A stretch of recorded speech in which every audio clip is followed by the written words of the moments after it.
Bonjour à tous, bienvenue sur My Travel Project. Aujourd'hui, je te retrouve pour le 5e épisode de ma série Voyager au Brésil. Donc je t'ai déjà parlé des visas, des papiers, je t'ai parlé de l'itinéraire, je t'ai parlé de l'argent, je t'ai parlé des transports et du coup aujourd'hui je vais te parler des logements. En fait je vais faire exactement le même principe que celui de la vidéo précédente, c'est-à-dire que je vais te parler de tous les logements que tu peux trouver au Brésil, enfin on va dire des principaux parce que je pense qu'il y a toujours des logements en fait où je m'imagine pas que peut y avoir ces logements.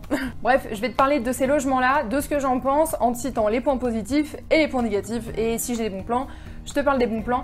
Reste jusqu'à la fin de la vidéo, parce qu'à la fin de la vidéo, je te parlerai des meilleurs logements que j'ai testés depuis que je suis au Brésil. Donc c'est parti. Alors tout d'abord, je vais te parler des hôtels, tout simplement parce que c'est quand même le logement le plus répandu. Pour les hôtels au Brésil, t'as quand même pas mal de chaînes nationales, internationales. Pour les chaînes internationales, tu vas très souvent trouver des Ibis, des Mercure, ce genre de choses. Donc bon, après, il y en a pour tous les budgets quoi. Mais moi quand j'étais à Belo Horizonte, c'était pendant la période des fêtes en plus, donc tu te dis bon, ça va chiffrer, ça va être cool. Bah j'avais pris une chambre double dans un Ibis budget, la chambre coûtait 13 € la nuit pour 2 personnes. Alors il n'y avait pas le petit déj inclus, mais enfin tu vas dans la rue et tu manges un salgado et ça te coûte rien du tout, donc enfin 13 € la nuit, franchement je trouve que c'est quand même hyper raisonnable.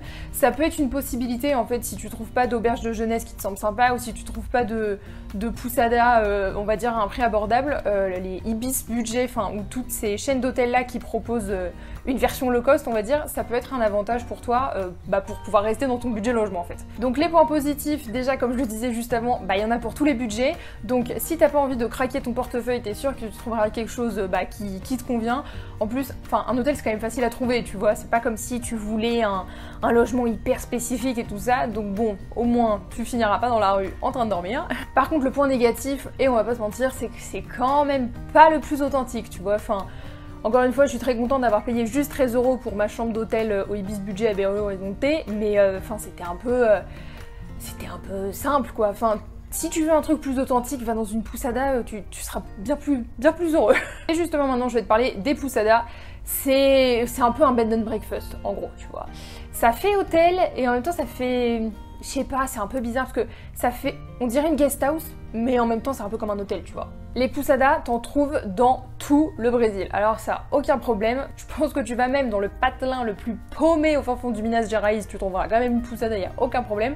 C'est quand même assez authentique, donc moi j'aime beaucoup. J'ai fait des poussadas vraiment avec des décorations et puis surtout dans des lieux vraiment magiques. Ça d'ailleurs c'est un truc que je peux te dire, c'est que les poussadas, comme tu les trouves aussi bien dans les grandes villes que dans les tout petits coins, ça peut être plus avantageux qu'un hôtel sur ce point-là, c'est-à-dire de pas nécessairement toujours te retrouver dans les coins les plus touristiques et justement de sortir un peu des sentiers battus. Les points positifs, donc comme je le disais, c'est bien plus abordable déjà. Bon j'avoue, il y a des poussadas qui se prennent un peu genre pour des hôtels 5 étoiles parfois, mais bon, en général, la plupart sont quand même beaucoup plus abordables. C'est aussi beaucoup plus authentique, donc ça, c'est quand même plutôt sympa. Par contre, les points positifs, c'est que t'as aussi bien des super poussadas, genre vraiment géniales, avec un accueil de ouf et tout ça, mais t'as aussi des poussadas, ça peut être des vraies merdes, donc regarde bien les avis sur Booking ou sur le site en fait sur lequel tu vas réserver ta poussada, pour être sûr en fait de pas avoir de mauvaises surprises en arrivant. Regarde bien toutes les photos aussi, hein, parce que souvent tu sais les 3 premières photos elles sont un peu trompeuses, tu vois. Après bien sûr au Brésil tu peux aussi réserver des Airbnb, donc que ça soit une chambre chez l'habitant, un petit studio, une maison, enfin voilà, Airbnb c'est quand même assez répandu. L'avantage d'Airbnb au Brésil c'est que tu vas pouvoir par exemple louer des chalets en pleine montagne si tu as envie de faire de la rando, comme tu vas pouvoir louer des villas au bord de la plage en fait. Tu seras pas obligé d'aller justement donc à l'hôtel ou dans la poussada. Tu pourras par exemple louer une petite villa qui sera peut-être un peu plus loin du centre-ville mais qui sera dans une crique qui sera beaucoup plus jolie.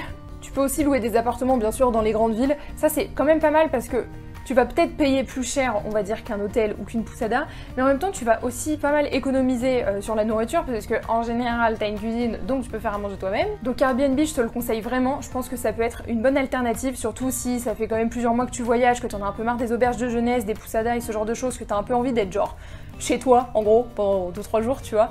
Ça peut être pas mal aussi si vous partez en groupe, que vous êtes plusieurs, je pense qu'à partir de 4 personnes c'est une solution qui est plus avantageuse en fait au niveau du budget. Alors les points positifs c'est qu'avec Airbnb t'as quand même beaucoup plus de liberté, d'autonomie parce qu'encore une fois c'est un peu ton chez toi pendant quelques jours tu vois.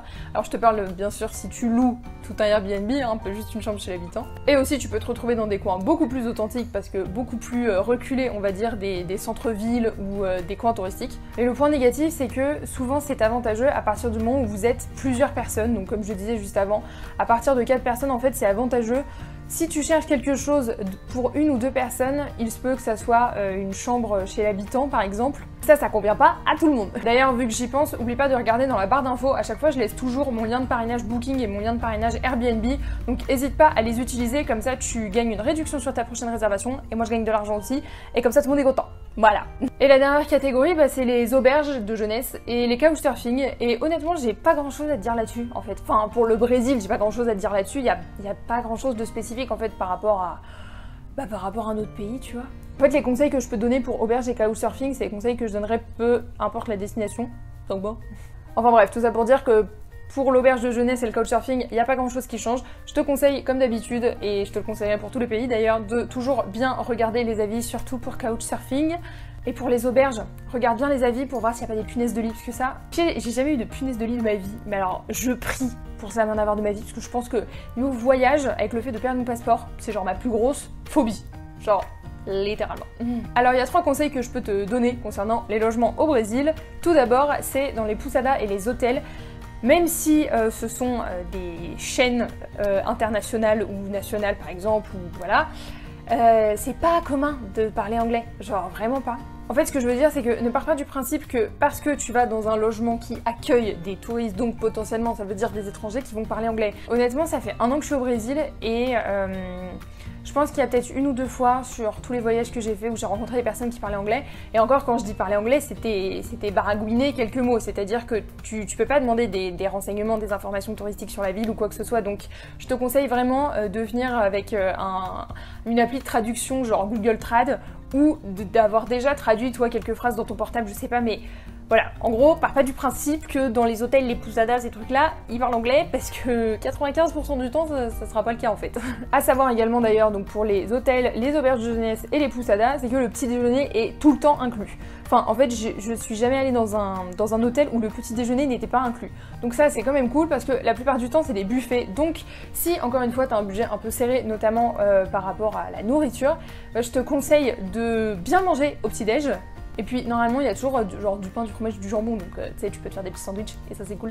Je pense qu'on peut dire que c'est une bonne nouvelle, mais il n'y a pas de taxe de séjour. Ou sinon, elle est déjà toujours incluse dans le prix que tu payes en fait pour ton logement. Donc ça c'est pas mal, pas de taxe de séjour.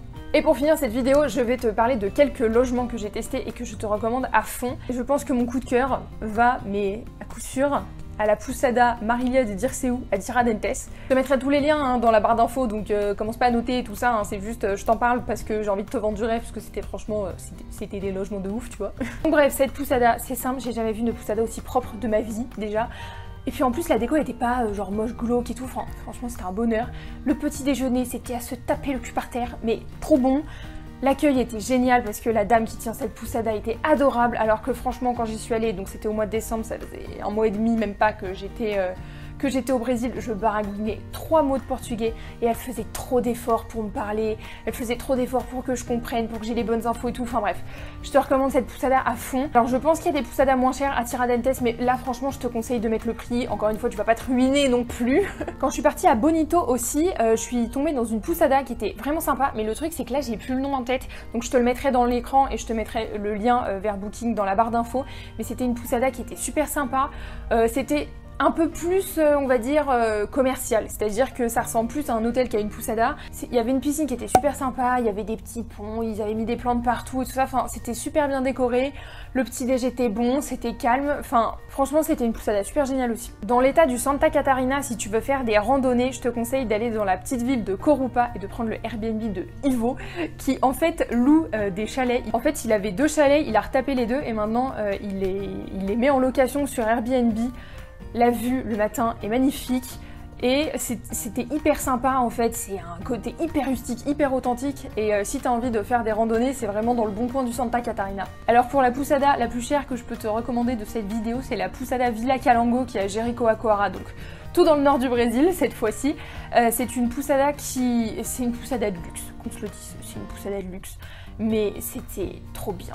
Bon, alors moi c'était dans le cadre d'un voyage en famille, donc bon voilà, du coup c'était pour ça que cette poussada avait été réservée. Encore une fois, c'est une poussada qui ressemble plus à un hôtel vraiment qu'à une poussada.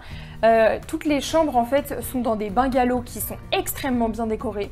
Le service est mieux que dans tellement d'hôtels où je suis allée dans ma vie. Enfin, c'était un truc de ouf. En plus, depuis cette poussada, depuis le bar, la piscine et le restaurant, t'as une vue sur la mer, t'es hyper bien placé dans Jericoacoara. Trop bien. Par contre, ça coûte cher, hein. Mais trop bien. À Paraty aussi, je suis tombée sur un Airbnb où littéralement quand je me réveillais le matin et que j'ouvrais ma fenêtre, j'avais la mer devant moi. Et ça, c'est tellement cool, genre, je trouve ça super cool, tu vois, de rencontrer des gens en voyage, tu vas en auberge, tout ça, mais se réveiller le matin, il n'y a aucun bruit autour, t'ouvres la fenêtre et t'as la mer avec le bateau devant toi et personne d'autre. Bah, franchement, c'est trop cool, c'était trop cool. En plus, les propriétaires, donc c'était Eva et son mari, c'est un petit couple, ils doivent avoir quoi, 70 ans, 75 ans, mais des gens merveilleux, adorables, bienveillants.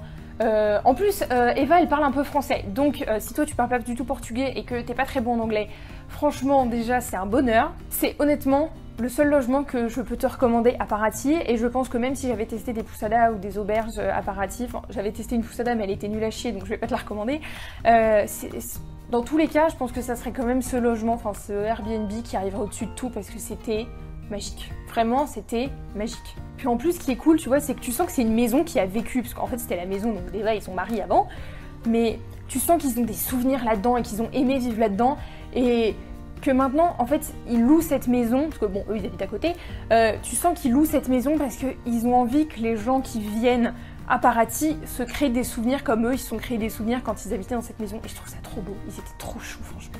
Et pour Rio, il y a un Airbnb que je peux te recommander qui est au niveau de la jonction entre la plage de Copacabana et la plage d'Ipanema. Enfin, c'est au niveau de l'Arpoador. Je sais jamais si je le dis bien, mais on va dire l'Arpoador. C'est un Airbnb que je te recommande en fait si vous venez à plusieurs, donc 4, 5, 6 personnes, qui est, je trouve, plutôt bien placé pour les plages.